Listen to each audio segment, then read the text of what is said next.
I said 11 positions of patients in bed. Bed. Okay? 1. So, positions of patient plus indications why we are doing this. 1. Supine position. Supine. Supine. Face up. Toes up to the ceiling. Body flat on the bed.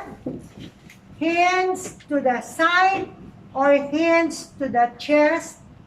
Okay, this is used for patients who are very comfortable and relaxed position on bed. Okay, second, supine position, prone position.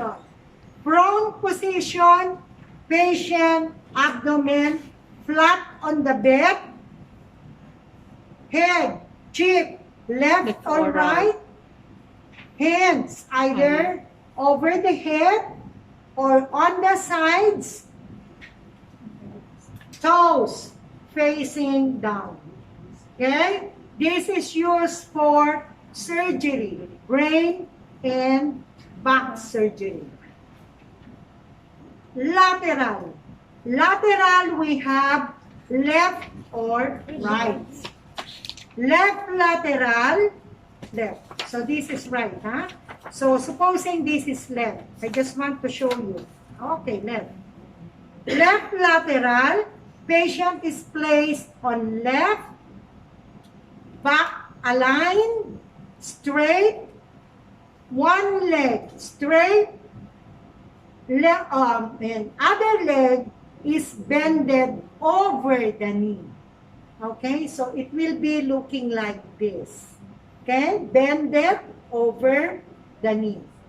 So you can put a pillow here, okay, and hands to the side or other hand to like this, or the other hand is on the chest or abdomen. Okay, so left lateral, back straight.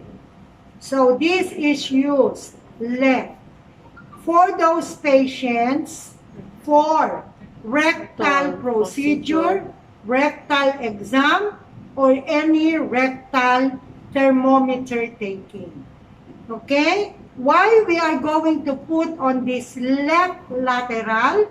Because of the position of the small intestine is directly connected to the rectum for easy passing of bowel, for opening of the rectum for rectal procedure.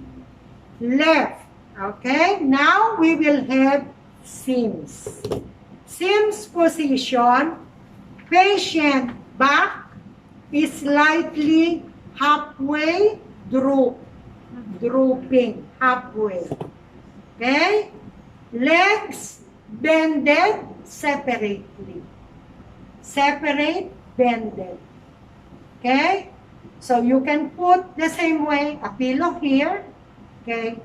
Face left or right, hand same way to the over the head or to the side to the chest. Okay? This position is used for patients who are unconscious patient to prevent the tongue from falling back. Because if the tongue, you are putting your unconscious patient on supine, the tongue will be pulled back and block the throat, patient will die. Clear? Okay? Sims position. So, Sims position for unconscious patients. It is also a recovery position. So, preventing the tongue from falling back. Okay? Recovery, unconscious, tongue falling back. Okay? So, what is the difference between the left lateral and the Sims position? Sims position you can also use for rectal. If your patient is unconscious and the patient is like this, you can use also for rectal. Okay? You are raising your hand. Anything? No, you ask the question. Okay. So, difference, back. Left lateral is back straight. Yeah. Straight back. Sims is halfway drooping. Okay? Also, the leg. Left, one is straight leg, other leg bended over the knee.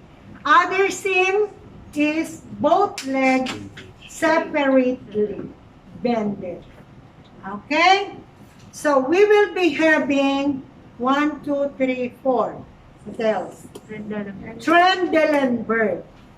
Trendelenburg. Trendelenburg. Trendelenburg. Position of a patient, incline 45 degrees. 45, legs up. 45. Head down. It should be inclined. But if you do not have the bed that will take the patient to this inclined position, you can have your patient like this. Straight, back straight, head down, legs up, 45. Same. Okay? Either incline or just like this. So this Trendelenburg position, 45 degrees, we use this for patients who are hypoxic. Lack of hypoxia oxygen. Okay? Lack of oxygen to the brain. Lack of blood. Loss of blood to the brain. There are two. Hypoxia, lack of oxygen, and hypovolemia or hypovolemic, lack of blood supply to the brain. There are two. Okay? So they are, Trendelenburg is also called as shock position. Patient is in shock. No oxygen, no blood on the brain. Okay? So we are going to put them in this kind of position. Another is reverse Trendelenburg. Reverse Trendelenburg opposite. Now it's the head which is upper, 45 degrees. Same thing. Either inclined or it will be like this. Okay? 45 degrees. So we are using this reverse for brain surgery and same, abdominal. Okay? Trendelenburg. Reverse Trendelenburg. Now, we have Fowler's. Fowler's position is like sitting position. We'll start with 45 degrees. 45, 65, 75, 90. 90 is high Fowler's, full sitting. Okay? So we use this for patients who have cardiac cases or cardiac disease. So what we need, while we put our patient in a high Fowler's position to relieve them from dyspnea or difficulty of breathing. Okay? Because patients, almost all cardiac cases or patients with cardiac disease, they have difficulty of breathing. So even they sleep, they will be in a high Fowler's position. Putting patient on a cardiac position, you will be using a cardiac table. Okay? Those food table, it could be a cardiac table. Cardiac table will be put in front of them. We will put on top of the cardiac table our pillow. Okay? Like that. And the patient will be sleeping with the head, with the hands over the head, cheek left or right, and sitting. Okay? To relieve them from dyspnea. So what we need also for them is a cardiac board. So a cardiac board is what we use in case of emergency. Your cardiac patient have cardiac arrest. Okay? You cannot use your patient bed whenever we give a cardiac CPR, cardiopulmonary resuscitation. It will sink in. You will not give your patient proper effective breathing.